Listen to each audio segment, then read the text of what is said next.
What's going on, guys? So if you watched my video from yesterday, my most recent pull day, you saw a new piece of equipment, which was the Synergee seal row. Just got this, bought it on Temu, pretty cheap actually, like 140 something dollars. Um, you can get it on Amazon too. It's over $200, like 220 to 250. Company's website, GMWD, I think may have it for somewhere between 250 and 300. I don't know this exact second, but um, it was cheap enough that when I came across it, I was really curious. I've always been curious about seal rows, and they had another bench that was a straight seal row long bench that took up a lot of space. So I wasn't really interested, in that machine because of that. So what I did was I waited until they came out with this newer one that's sort of like a combination seal row and then has a seat on it as well for like they're marketing it that you can use it for like seated presses and stuff like that. I'm going to give you my opinion on that. I don't really think that's the case, but let's take a look at it and go over it. I'll tell you what I think, my opinions, if I think you should get it or not. I did a back, like I said, workout yesterday, and my back is killing me. So something I did, definitely hit my back differently with the seal row, but I also did a lot of volume yesterday. So I'm going to put all the links in the description to this. You can, get it on Temu. You can get it on Amazon. So those affiliates will be there. If you have questions, let me know. Make sure you like and subscribe, and let's go over this. All right, so it's a little cramped here right now. This is sort of bleeding into a part of my gym that I'm ultimately going to be converting into more gym space, but there's like a couch here and stuff. So this is standing at the back of the machine. You can see it's labeled Synergee. I have my Fringe Sport Bomba bar on there. You can get dedicated seal row bars, that make it so you have more range of motion, which would be cool, but I'm not looking to get a bar right now when I have another bar that I don't really even use that much since I'm usually using the cambered bar. So it's relatively simple build. It's just literally, you can see there's 4 bolts here that attach the pad on. The arms can be adjusted up and down. This is on like a tension, like an angled tension thing. So you can slide it up and down and it's just held on by the tension. I'm going to get to that in a second because I don't particularly care for it on this machine, but I'll tell you why. It does have some, well, right now with the bar on it, it's good. When it doesn't have the bar on it, sometimes I feel like it could have a tendency maybe for it to rock a little.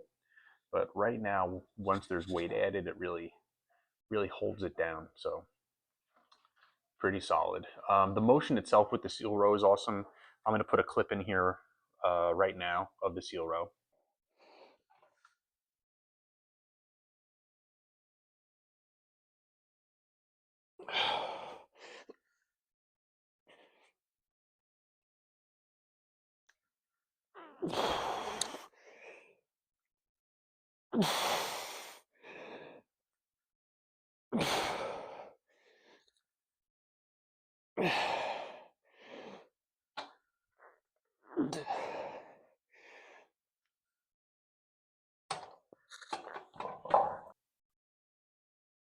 So I did that yesterday during my workout.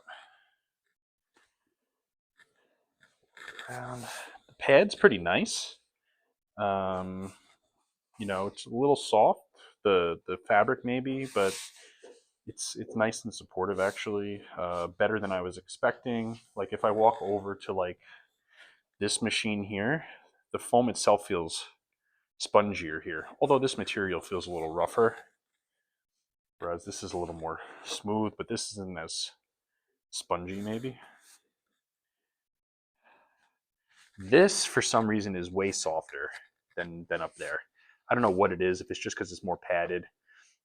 So what I wanted to point out about this, that I don't think using this for like shoulder presses is a viable option.